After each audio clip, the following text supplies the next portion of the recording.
Hola y gracias por escuchar. Mi nombre es Juanita Carvajal y soy educadora de salud comunitaria para COE en Moffitt Cancer Center. Gracias por acompañarnos en este episodio especial del podcast, donde celebramos el mes de la herencia hispana y reflexionamos sobre cómo el cáncer impacta a nuestras comunidades.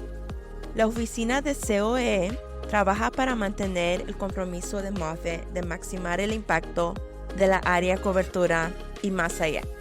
Los invitamos a visitar nuestra página web buscando Moffitt Community Outreach and Engagement y a seguirnos en LinkedIn o Instagram a COE para mantenerse conectados con nuestras iniciativas, recursos y eventos. Juntos podemos crear conciencia, compartir esperanza y fortalecer nuestra salud comunitaria. Gracias.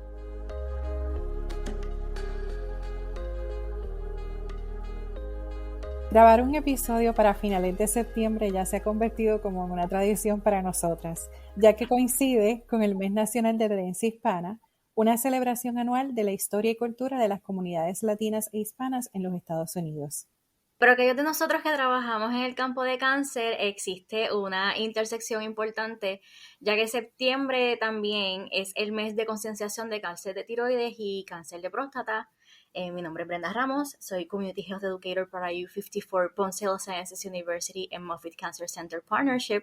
Y yo soy Sarimar Agosto Salgado, endocrinóloga oncóloga en el Centro Oncológico de Moffitt acá en Tampa y anfitriona del podcast Cáncer en nuestra comunidad. Como ya habrán podido notar hoy en nuestra introducción, el formato de este episodio es un poquito distinto al de los episodios previos. En efecto, Sarimar, debido a nuestros respectivos trabajos, en la conversación de hoy, pues ambas vamos a ser tanto invitadas como presentadoras y pues hablando de eso, los invitamos a escuchar el episodio de Sarimar, parte de la familia, para que conozcan un poco más de su trasfondo. Y por supuesto, pueden conocer la experiencia y el trabajo de Brenda en el episodio Creando Vínculos. Brenda, ¿puedes recordarnos brevemente en qué consiste tu labor como educadora en salud? Claro, bueno, yo comenzando tengo un grado de educación en salud pública de la Universidad de Puerto Rico y como mencioné, soy la Community Health Educator de U54 PHSU MCC Partnership. Yo reviso los esfuerzos educativos y de alcance comunitario del partnership. La idea es que podamos mantener la relación entre los individuos de la comunidad y nuestros esfuerzos de investigación en el partnership. Excelente. Mi trayectoria como endocrinóloga oncóloga empezó también en Puerto Rico. Soy nacida y criada en la hermosa isla de Puerto Rico y me relocalicé a Estados Unidos para entrenar en endocrinología y siempre mi pasión fue trabajar con el cáncer de tiroides y los tumores endocrinos. Y para aquellos pacientes que necesitaban tratamientos más avanzados como las terapias anticáncer o inmunoterapia, esos pacientes necesitaban también un oncólogo médico. Y yo quería poder cuidar a mis pacientes desde principio a fin. Así que luego de haber estado unos cuantos años en práctica como endocrinóloga, bien enfocada en cáncer de tiroides, decidí hacer una subespecialidad en oncología endocrina en MD Anderson y fui la primera latina que tuve la bendición de poder entrenar en ese programa. Y desde ese entonces mi enfoque ha sido trabajar con cáncer avanzado de tiroides, con otros tumores endocrinos y como mi pasión también incluye la educación, ha sido un componente muy importante de mi trayectoria, no solo en los pacientes que trato día a día, sino también en iniciativas como profesora ahora acá en Moffitt Cancer Center. Bueno, y para comenzar un poquito más de lleno en los temas de hoy, Sarimar, ¿nos puedes contar un poco más acerca de los cánceres de tiroides y cómo se relacionan específicamente con la comunidad hispana? Ciertamente, el cáncer de tiroides se estima en los Estados Unidos que cada año hay sobre 44,000 casos nuevos. La mayoría de nuestros pacientes tienen un buen pronóstico, pero cada año se estima que aún así hay un grupo de pacientes que pueden presentar con enfermedades más avanzadas y hay alrededor de sobre 2,000 muertes anuales relacionadas al cáncer de tiroides. Así que ciertamente no hay ningún cáncer que sea bueno. Esto es uno de los mitos que desafortunadamente han sido perpetuados en cuanto al cáncer de tiroides. mucha gente erróneamente se refiere al cáncer de tiroides como un cáncer, entre comillas, bueno, pero no lo es. Aun cuando la mayoría de nuestros pacientes pueden tener un buen pronóstico y muchos de ellos alcanzar una cura con el tratamiento adecuado, aún los que tienen excelente pronóstico tienen un impacto en su calidad de vida, impacto en sus finanzas, hay unas altas tasas de lo que es bancarrota y un grupo cercano, ¿verdad?, a mi corazón, que es el grupo de pacientes con los tumores más avanzados, para los cuales muchos de ellos no tenemos una cura, pero el campo ha avanzado enormemente y tenemos nuevas esperanzas y tratamientos para ellos. Pero sí vemos que aún con que tenemos estos tratamientos, como lo son las terapias anticáncer orales para los pacientes que tienen tumores más agresivos, debo decir, la realidad es que lo que yo veo día a día y lo que ven las estadísticas también es que nuestra comunidad hispana no solo tiene una frecuencia más alta de presentar con cáncer de tiroides, sino que por muchas razones pueden inclusive presentar con enfermedad en estadios más avanzados. Y esto se debe a múltiples razones. Una de ellas puede ser la barrera del idioma, sobre todo estando en un país donde el idioma principal es diferente al que se comunican, la limitación a acceso a chequeos médicos regulares, el acceso a la cobertura de seguros médicos. En Puerto Rico decimos plan médico, acá en Estados Unidos nos referimos como lo que es seguros médicos o aseguranza. Y también el hecho de que pues un poco la cultura también, porque a veces normalizamos que a lo mejor algunos de los síntomas que están presentando, pues se lo culpan al estrés o a la edad o minimizan los síntomas y no buscan entonces ayuda a tiempo. Así que es bien importante iniciativas como esta, porque sí vemos que nuestra población hispana está más vulnerable. Brenda, cuando hablamos la última vez, nos explicaste cómo estos temas del cáncer en la comunidad hispana es mucho más complejo que simplemente comparar las tasas de incidencia o cómo se comporta la enfermedad entre hispanos versus otras razas o etnias, sino cómo incluso dentro de la comunidad hispana y latinoamericana hay diferencias en cuanto a ciertos cánceres, por ejemplo, siendo más prevalentes como lo es el de próstata. Me encantaría que pudieras abundar por qué piensas que ocurre esto. Pues mira, Sarima, la respuesta simple es que no sabemos. No tenemos conocimiento. Lo que se sabe de cáncer de próstata en la comunidad hispana, sobre todo en hombres puertorriqueños, es bien poco. Sí sabemos que hay unas diferencias que se dan a nivel de etnicidades y que comparar a hombres hispanos con otras etnicidades ha hecho el hecho de que agrupen a todos los hispanos como un grupo homogéneo ha hecho que no se tomen en consideración las diferencias que existen y esas barreras que hay para los diagnósticos de cáncer de próstata. Sí sabemos que 1 de cada 9 hombres hispanos en los Estados Unidos se espera que desarrolle cáncer de próstata en algún momento. En Puerto Rico son 1 de cada 6. Es el cáncer más diagnosticado en los Estados Unidos y es la primera causa de muerte por cáncer en hombres en Puerto Rico. Y no sabemos por qué. Ese es el problema. Sabemos que pueden existir predisposiciones genéticas, sabemos que hay una cuestión con la afrodescendencia, mientras más fuerte es la genética africana, en estos hombres mayores la predisposición a desarrollar cáncer de próstata. Puede ser también basado en lo que es en el entorno, como el ambiente, prácticas de alimentación. Todavía se está investigando, pero se sabe que hay una relación todavía un poco débil porque falta investigación, pero que sabemos que hay dietas altas en grasas y en productos que sean derivados de los lácteos pueden llevar a una predisposición de desarrollo de cáncer de próstata, al igual que la obesidad. También hay barreras estructurales y sociales, como el lenguaje, la falta de seguro médico e incluso la cultura. Sabemos que algo que representa una barrera para que los hombres se atiendan y se hagan sus pruebas de detección temprana de cáncer de próstata. También hay unas predisposiciones genéticas de condiciones genéticas heredadas que son bien específicas. Las personas que tienen estas condiciones genéticas saben que las tienen y que les pueden aumentar el riesgo de desarrollar cáncer de próstata, pero factores específicos por el que los hombres hispanos están padeciendo más y muriendo más de cáncer de próstata, sobre todo los hombres puertorriqueños, es bien poco lo que sabemos y por eso es bien importante que se siga haciendo investigación. y que se trabaje específicamente con los grupos que están siendo más afectados. Ese punto es importantísimo porque históricamente y desafortunadamente se ha visualizado, o sea, y hemos visto una baja participación en ensayos clínicos en los distintos tipos de cánceres en la comunidad hispana. De hecho, nosotros tenemos en Cáncer en Nuestra Comunidad una conversación sobre los ensayos clínicos, que pueden escuchar ese episodio en detalle, pero parte de cómo podemos avanzar la ciencia específicamente para nuestra comunidad, poder identificar cuáles son aquellos factores de riesgo que son propios para nuestra comunidad, es poder nosotros tener la valentía y la confianza en nuestro equipo médico de que cuando se hace un ensayo clínico ha pasado por una regulación significativa, hay una evaluación de que sea un estudio ético para que sea algo que podamos mover no solamente la ciencia adelante por nuestros pacientes que están afectados por esta condición, pero también para las generaciones futuras. Saber si hay algo que podemos modificar para tratar de evitar estas altas tasas de cáncer. Y hoy precisamente queremos hablar sobre cómo prevenir cáncer más grave o en etapa más avanzada mediante la detección temprana y los exámenes de rutina.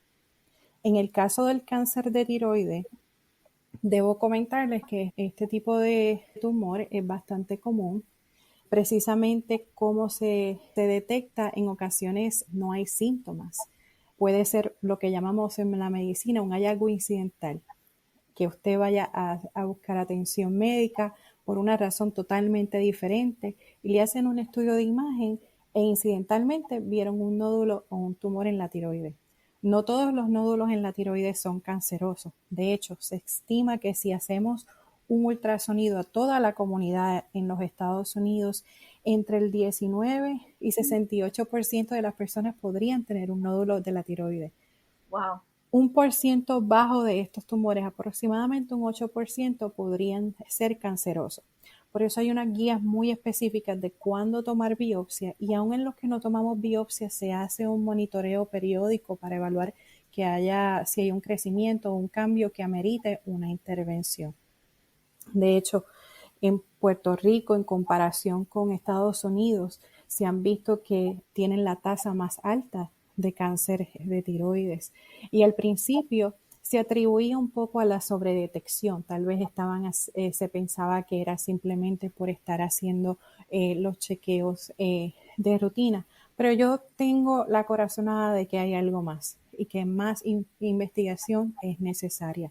Nosotros sabemos que factores de riesgo para cáncer de tiroides incluyen la exposición a radiación, o sea, para personas que hayan recibido tratamientos de radiación remotos para otros cánceres de cabeza y cuello, pues esos pacientes tienen un poco más de riesgo. El historial familiar, es muy importante conocer qué enfermedades hay en la familia. Hay ciertos síndromes que pueden estar predisponiendo a cáncer de tiroides, así que es muy importante indicarles información a su médico primario y a los médicos que les estén cuidando, así como también recientemente hay ciertos tumores que han sido asociados a la obesidad y uno de ellos ha sido el cáncer de tiroides.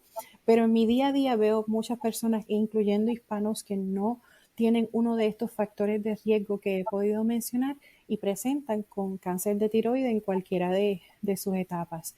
Yo le digo a mis pacientes, ahora mismo en Estados Unidos no tenemos un mandato de hacerles un estudio de imagen de cernimiento a todo el mundo buscando estos nódulos de tiroides, pero hay cosas que podemos hacer para tratar de detectar estos tumores a tiempo. Palpar nuestro cuello regularmente. Cuando estamos poniéndonos cremas cosméticas o en la ducha, si sientes un bultito, un tumor o una hinchazón, una molestia al tragar, consulta a tu médico. Pedirle al médico durante el chequeo anual que te examine el cuello, que te palpe el cuello y ver si él como profesional siente algo que no es como debería de ser, y si es así, investigarlo apropiadamente con un ultrasonido comprensivo de todo el cuello, no solo de la tiroides, sino evaluando todos los ganglios del resto del cuello. Si tienes antecedentes familiares de cáncer de tiroides o un síndrome genético, notificárselo al médico. Y siempre también tratar de nosotros tener el control de nuestra salud, ver al médico como un aliado, como una persona de confianza, cumplir con nuestros chequeos cuando nos tocan, y si tienes acceso a tu expediente médico, ya sean estudios de imágenes que te hayan hecho previamente, que incluyan también la parte del cuello, mira a ver si han mencionado algo sobre si hay un nódulo en la tiroides y recuérdaselo entonces de ser así al médico. Para aquellos que ya han sido diagnosticados con cáncer de tiroides o que han tenido una biopsia con un resultado no favorecedor o con sospechoso para cáncer de tiroides, idealmente antes se le removía la tiroide completa a todo el mundo que tenía un diagnóstico de cáncer. Ahora hemos visto que podemos delinear cuáles son los riesgos versus los beneficios, completar una evaluación completa del cuello, y hay algunos casos donde remover parcialmente la tiroides puede ser suficiente y tratar de minimizar el necesitar entonces estar en tratamiento hormonal. Así que buscar también ese cuidado con expertos, idealmente cirujanos que sean lo que conocemos en inglés como un high volume thyroid surgeon. Significa un cirujano que esté bien enfocado a que su práctica sea en cáncer de cabeza y cuello. Eso ha estado ya probado a estar asociado a mejores resultados y menos riesgo de complicaciones. Y muy importante saber que es importante discutir con el especialista luego de la cirugía cuál va a ser el monitoreo a largo plazo, monitorear los laboratorios para que la hormona de tiroides se mantenga también bajo control, porque todo eso es parte del tratamiento. Así que, en resumen, nuestros pacientes hispanos, evaluarse el cuello y tenerle confianza a su médico, y cuando tengan dudas o si tienen un diagnóstico, buscar un equipo de expertos. Y eso básicamente es como un súper resumen de lo que yo pienso que es, ¿verdad? Cómo la detección temprana puede ayudarnos como comunidad hispana. Me interesa mucho en el caso del cáncer de próstata, Brenda. ¿Qué piensas tú que serían esas medidas para prevenir el cáncer, ¿verdad? En la detección temprana. Me llamó mucho la atención que comentabas sobre el machismo. Ciertamente, por ejemplo, en el caso de cáncer de tiroides, es más común en las mujeres, y no solo por la predisposición, ¿verdad?, de la biología del cáncer per se, pero también porque las mujeres tienden a ir un poco más al ginecólogo, tienden a ir más a los médicos, tienen alguien que les palpa profesionalmente el cuello y pueden detectarlo más temprano versus los hombres. Y por eso ese punto que trajiste se me hizo muy interesante, muy válido, y me interesa tu perspectiva sobre el cáncer de próstata. Gracias por toda esa información de cáncer de tiroides, Sarimar. Excelente, porque aprendí y estaba tomando nota. Pues mira, como decimos en Puerto Rico, me voy a montar en lo que estaba hablando Sarimar, en la importancia de los chequeos anuales. Y como bien dijiste, es más común que las mujeres vayan más al médico y se atiendan más y tengan más médicos especializados que les revisen ciertas áreas. A diferencia de los hombres que casi no van al médico, vamos, en mis actividades apenas van hombres. O sea, yo hago actividades educativas y hemos hecho actividades educativas dirigidas a hombres sobre cáncer de testículo, cáncer de próstata, y no van los hombres. Los que van son las mujeres a recibir la información. Así que eso ha presentado una barrera también en lo que es el cuidado de cáncer de próstata. Como tal, el cáncer de próstata no es algo que se puede prevenir, como por ejemplo un cáncer cervical o un cáncer colorectal, pero sí se puede detectar en etapas tempranas, a lo que llamamos, que decimos detectar a tiempo. Pues estamos hablando de detectarlo en etapas tempranas. El mismo por lo regular, el cáncer de próstata, es un cáncer de crecimiento lento, así que si usted va al médico con la frecuencia que tiene que ir, que se supone que usted vaya anual a hacerse sus pruebas, y con la frecuencia recomendada, ese cáncer va a ser tratable si es descubierto a tiempo. Así que la probabilidad de sobrevivir es bien alta, y cuando digo bien alta, en etapas tempranas me refiero a un 100%. Usted tiene un 100% de probabilidad de sobrevivir cáncer de próstata si usted lo detecta en etapas tempranas. Ya en etapas tardías baja a un 35% dentro de los primeros 5 años. Así que la diferencia es bastante importante. Otra cosa que decía Sarimar que es importante, la conversación con los médicos. Tenga confianza con su médico de hablar las cosas que a usted le preocupan, de hablar acerca de sus tratamientos, de sus pruebas de detección temprana, de hablar de qué le preocupa. Yo siempre le digo en mis actividades educativas a la gente, vaya con una libretita. Usted va con una libreta, un bolígrafo, usted toma nota de lo que le dice el médico. Usted antes de ir vaya preparado también a la cita del médico. Yo sé que nos dicen pacientes, pero también hay que ser proactivos en el cuidado de salud. Así que usted vaya con esa libreta y usted prepárese antes de cualquier duda o pregunta que usted tenga. Ya, mis doctores saben, yo saco el celular, yo tomo las notas en el celular y ya la doctora me mira a mí si tienes preguntas, ¿verdad? Y vamos haciendo esa conversación y creando la relación con el médico, porque hay que crear una relación con nuestros equipos de salud. En cuestión de lo que es el cáncer de próstata, la recomendación es, ¿verdad?, hacerse anualmente la prueba del PSA o lo del antígeno específico de próstata, que es lo que llaman la prueba de sangre. Y también está la prueba dígito rectal, que es donde el médico palpa la próstata vía anal. Ambas pruebas son necesarias y lo voy a repetir. Ambas pruebas son necesarias. La prueba de sangre sola no es suficiente para detectar cáncer de próstata. La prueba de sangre puede detectar otras condiciones de salud que se pueden estar dando en la próstata y es necesario entonces hacer la prueba dígito rectal. Es importante también que se mantenga récord de las pruebas, sobre todo de la prueba de sangre. Es importante que el paciente se mantenga con una copia de sus pruebas anteriores porque sabemos que el cáncer de próstata agresivo puede cambiar esos valores de esa prueba de sangre en cuestión de 2 años de manera significativa y usted debería tener constancia de cuáles son esos valores a través del tiempo y que el médico pueda hacer una comparación. Sabemos que el riesgo de desarrollar cáncer de próstata aumenta a partir de los 50 años, así que a partir de los 50 años usted debería ir al médico, un urólogo, a que le haga su prueba dígito rectal y también a que le ordenen una prueba de sangre. Así que esas conversaciones con el médico es bien importante. Importante también las conversaciones con la familia. Tenemos que saber cuáles son nuestros antecedentes familiares en cuestión de historial de salud para usted poder tener, ¿verdad?, un mejor cuidado de salud.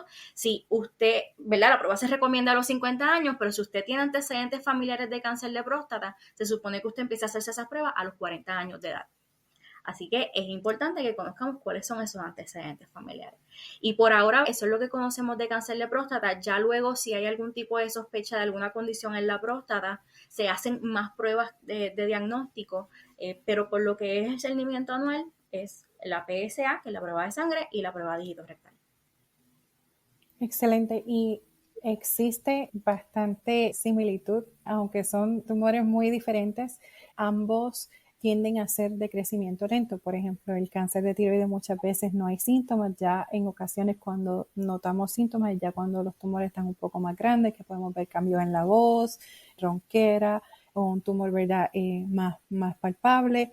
Y por esa razón es bien importante, como mencionabas, el tener esos seguimientos a tiempo, similar a las estadísticas que mencionaste en cáncer de próstata. La mayoría de los pacientes de cáncer de tiroides a los 5 o 10 años, 95% están vivos, están teniendo buenos, lo que llamamos en inglés outcomes o resultados, pero sí, igual que mencionabas en cáncer de próstata, debo decir, donde hay un grupo donde el tumor puede tornarse agresivo rápidamente. En cáncer de tiroides tratamos con cirugía y luego con un tratamiento que llamamos yodo radiactivo. Y parte de los tumores más agresivos con los que yo trato son los que no responden a esos tratamientos y por eso es muy importante mantener ese seguimiento. Y si no entiende o lo que le explicó el médico, siempre buscar más información. Yo también soy muy pro de que mis pacientes traigan sus libretitas con preguntas. Ahora, con el récord médico electrónico, el expediente médico electrónico, existe mucho acceso a que los pacientes puedan tener sus resultados de manera con prontitud, pero siempre es bueno uno tener su propio expediente de cuál fue el resultado de la patología de la cirugía de tiroides, cuál fue la dosis de yodo radiactivo que me dieron, cuántas veces me han operado y los años, por ejemplo, eso sería en el cáncer de tiroides. Y siempre cuando vaya a tener esas visitas médicas con su especialista para ya cuando han tenido un diagnóstico de cáncer o si se está evaluando por una sospecha de cáncer. A mí nunca como médico me molesta que no solamente esté presente el paciente, sino que también esté presente alguien que lo apoye, ya sea familiar o amigos, porque muchas veces son muy buenos también haciendo preguntas, anotando información y sobre todo teniendo mucho cuidado de cuáles son las fuentes de información que buscan, porque hay muchísima información buena de organizaciones respetadas. Moffitt tiene muy buenos lugares de internet donde existen artículos informativos. La Oficina de Extensión y Participación Comunitaria hace muchísimas actividades también para el crear conciencia sobre no solamente tiroides y próstata, sino sobre otros tumores.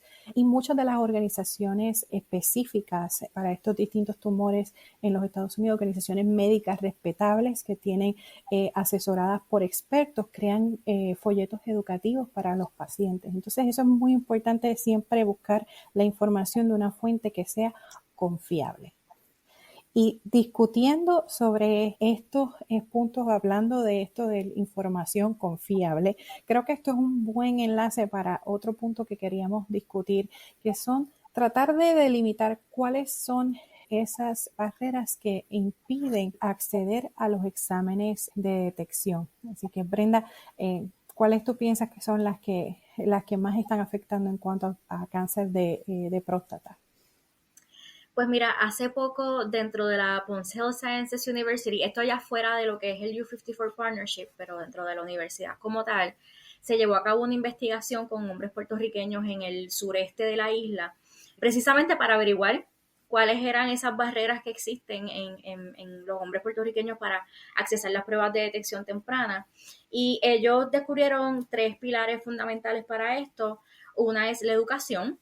No existe conciencia de la magnitud que es del problema que es el cáncer de próstata en Puerto Rico y para los hombres hispanos y de cómo atenderlo. No existe, ahora mismo no hay ningún tipo de concienciación como tal que lleve, y esto es lo que nos va a ayudar a llevar a la detección temprana de este cáncer. El segundo barrera que ellos encontraron, el machismo. El machismo, en los grupos focales que ellos llevaron a cabo, los hombres hablaban mucho acerca de los chistes que se hacían cuando se iban a hacer la prueba dígito rectal, el tabú que toca en ciertas áreas de su cuerpo, entre otras cosas, ¿verdad? Que estaban bien relacionadas al machismo. Y lo otro era los accesos a servicios de salud. Sabemos que los hombres son los que tienen menos acceso. En Puerto Rico le decimos plan médico o cobertura médica, como le dicen en los Estados Unidos. Incluso en Puerto Rico, que en Puerto Rico existe un plan médico del gobierno, que casi todo el mundo en Puerto Rico está asegurado por este plan médico, pero aún así hay como un 10%, casi siempre se ha mantenido estable esa estadística, que no están asegurados y la mayoría son hombres. Que no cualifican para ese tipo de seguro. También está el lenguaje, está la geografía, qué tan cerca o tan lejos me queda, qué tan accesible me queda físicamente el centro de salud. Sabemos que por lo menos en Puerto Rico hay un problema de la fuga de médicos. En Puerto Rico casi no hay médicos ya, se están yendo todos. Así que uno va a sacar una cita, yo la voy a sacar ahora y me la dan para el año que viene, misma fecha. Así que hay un problema de falta de médicos también.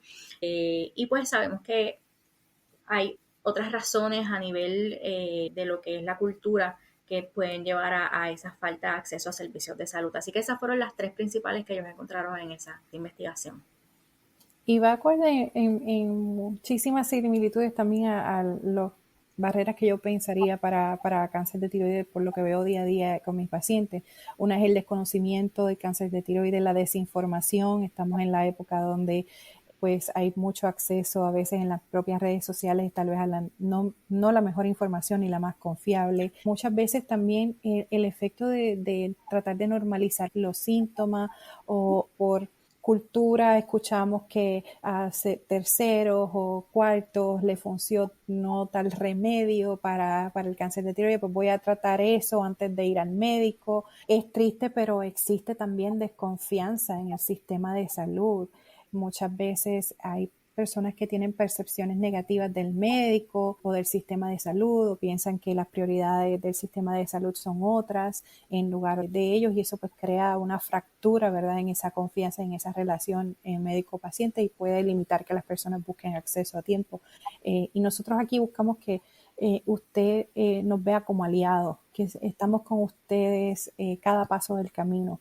Yo por lo menos trato todo el tiempo de darle las recomendaciones a mis pacientes como si fueran mis papás o mis tíos o mis primos, y que ellos se sientan en la confianza de que conocen lo que está pasando, entienden cuáles son las opciones y cuál es el mejor próximo paso.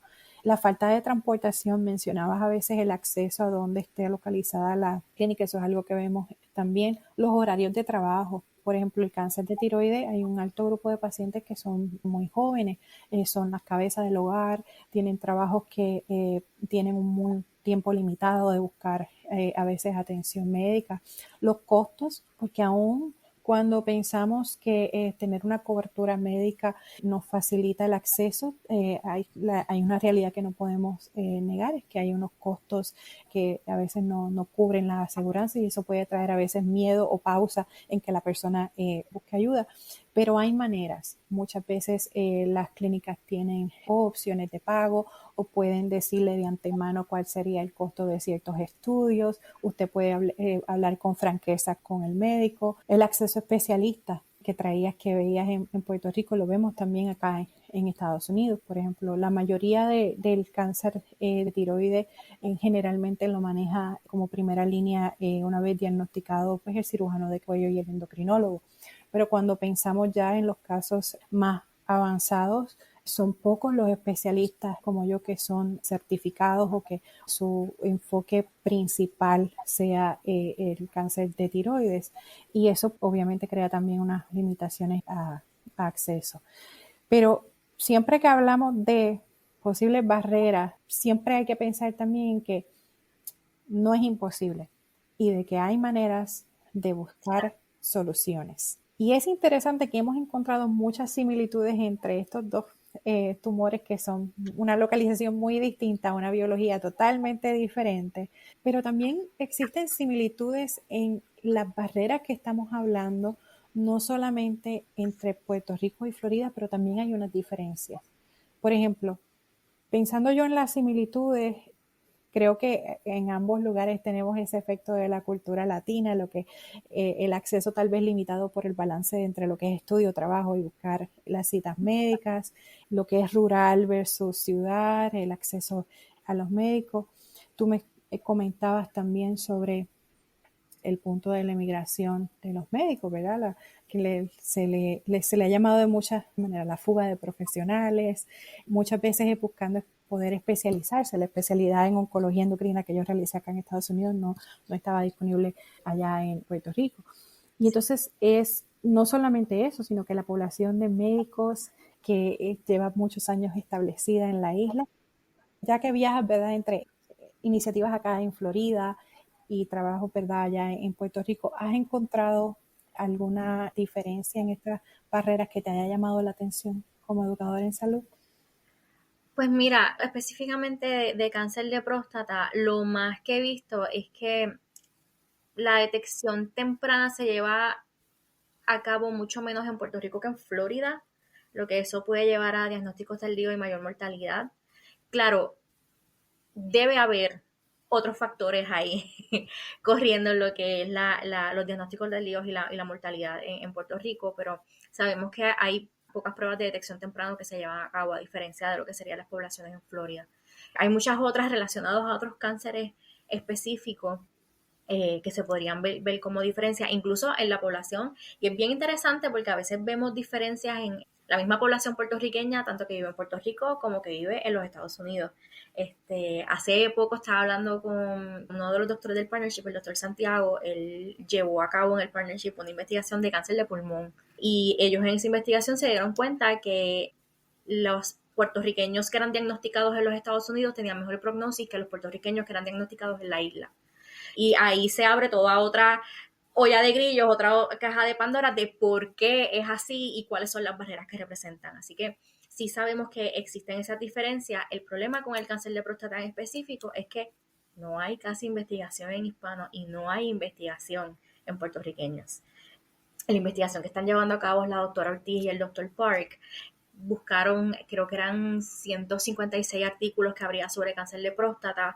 Entre esos había unos cuantos que eran un porcentaje que era de hispanos, y de ese porcentaje solamente habían, creo que eran entre 10 y 11 que eran hombres puertorriqueños. O sea, no hay casi investigación en hombres puertorriqueños y hispanos acerca de esta condición, y hasta que no se haga investigación no vamos a tener las herramientas necesarias para educar a la población y poder desarrollar mejores pruebas de diagnóstico y que la gente se haga esas pruebas de detección temprana de diagnóstico de cáncer de próstata.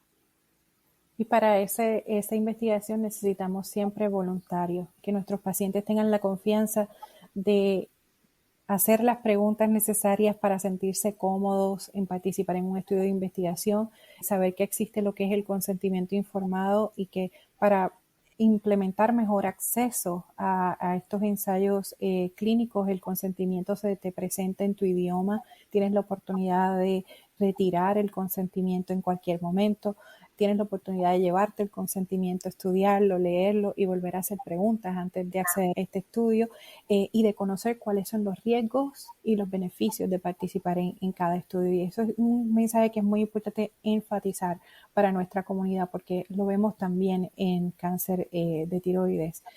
Recientemente salió un estudio que desafortunadamente ya de por sí había un grupo de estudios que estaba excluyendo a pacientes en base al lenguaje. Y muchas de las organizaciones médicas que abogamos por mejor cuidado para nuestros pacientes de cáncer de tiroides avanzado, estamos trabajando para eliminar esa brecha, para que nuestros pacientes sean incluidos en los ensayos clínicos, porque muchas veces no solamente nos ayuda a entender la enfermedad, sino que también les brinda acceso temprano a los nuevos medicamentos y nuevas tecnologías que están trayendo resultados prometedores. ¿Cuál ha sido tu experiencia que has visto de cómo eliminar todas estas barreras que hemos estado hablando? Un poco las de la cultura, las de la estructura.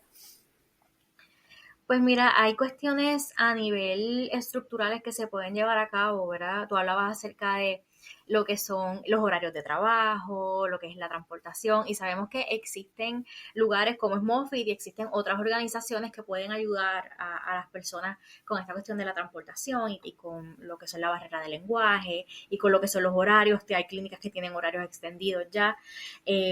Vuelvo y me repito, la investigación. Para remover barreras sobre lo que es cáncer de próstata, la investigación es bien importante, porque ahora mismo ni siquiera conocemos factores de riesgo específicos. Así que si queremos empezar a poder remover barreras, tenemos que hacer más investigación, ¿verdad? Y esto es parte de lo que el U54 ahora mismo nos estamos dedicando a hacer esta investigación. Y lo que mencionaba, hacer más investigación donde participen personas hispanas, en investigación hecha por también personas hispanas, y en entrenar a más investigadores hispanos para que sigan haciendo estas investigaciones en nuestras poblaciones. Y creo que por lo menos en lo que es el cáncer de próstata, para poder avanzar, creo que hay que comenzar por ahí, que comenzar por esa parte de la investigación, y la parte de la educación es bien importante también, porque si las personas no están educadas y ni siquiera saben lo que tienen que hacer, las demás barreras apenas va a hacer alguna función, porque ni siquiera sé lo que tengo que hacer ni cuál es mi función como paciente, como persona que puede llevar a cabo ser agente en su cuidado de salud.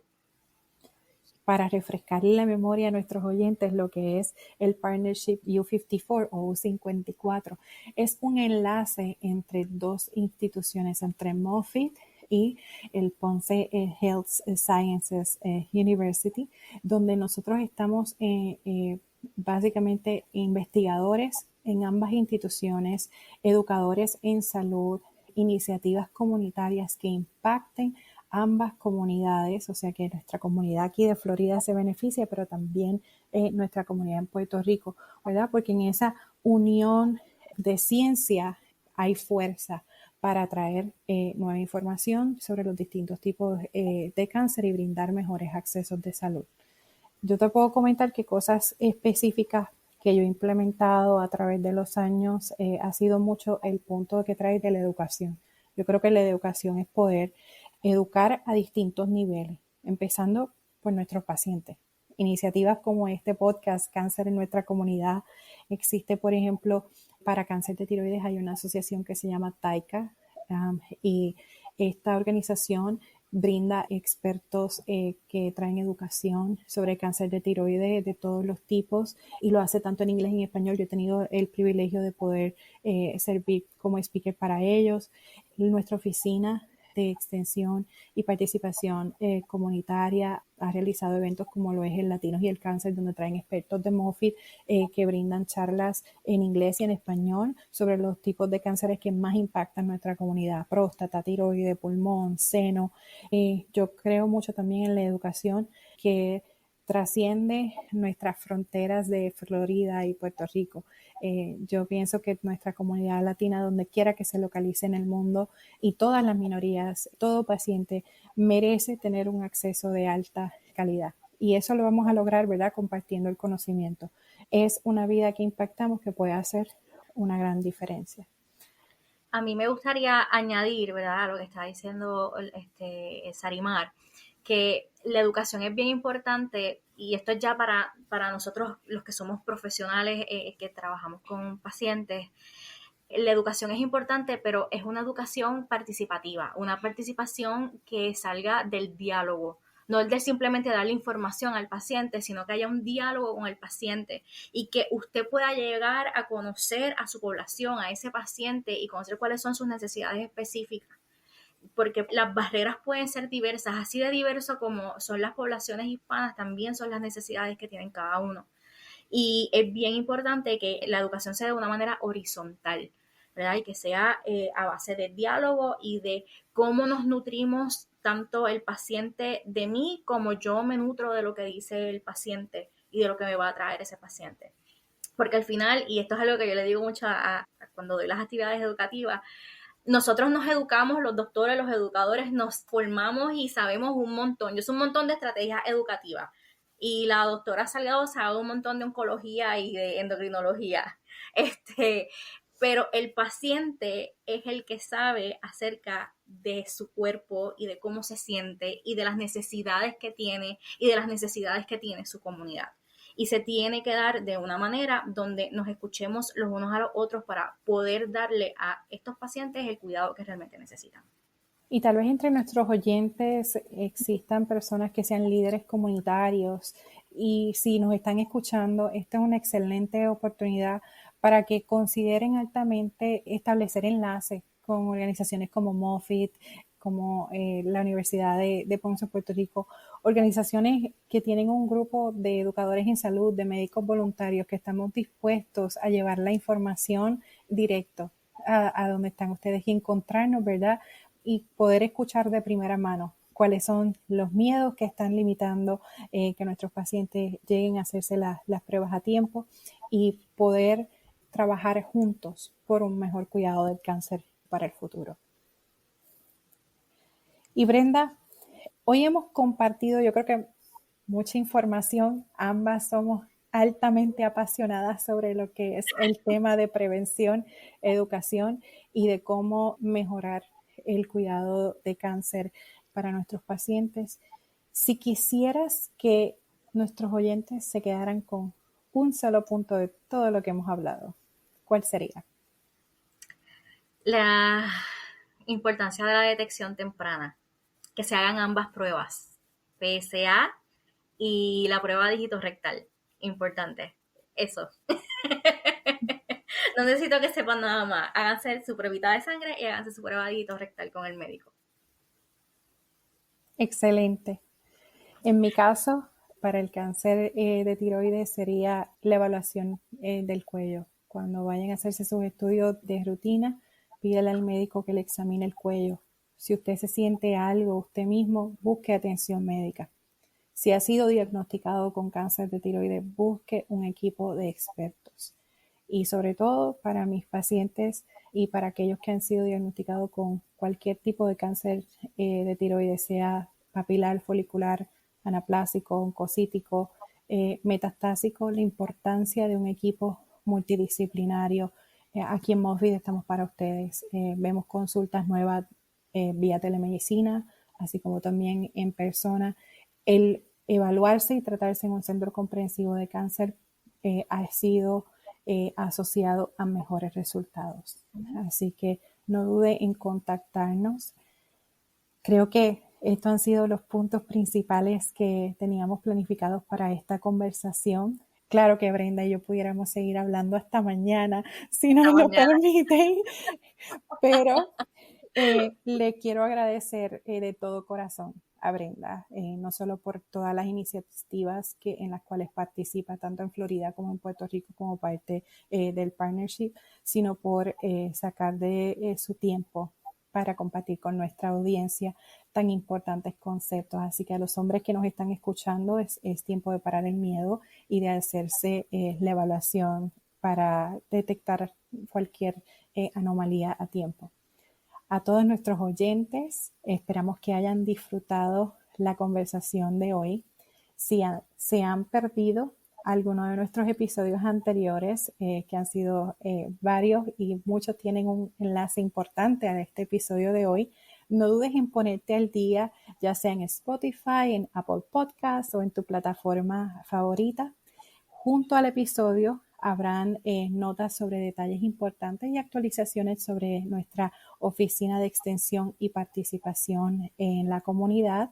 También siga a esta oficina que realiza estas importantes iniciativas en las redes sociales y no se olvide de suscribirse porque hay futuros episodios, porque continuaremos con estas importantes y relevantes conversaciones para nuestra comunidad hispana. Nos toca a nosotros también seguir luchando por un mejor mañana. Como siempre, gracias por acompañarnos, por su sintonía.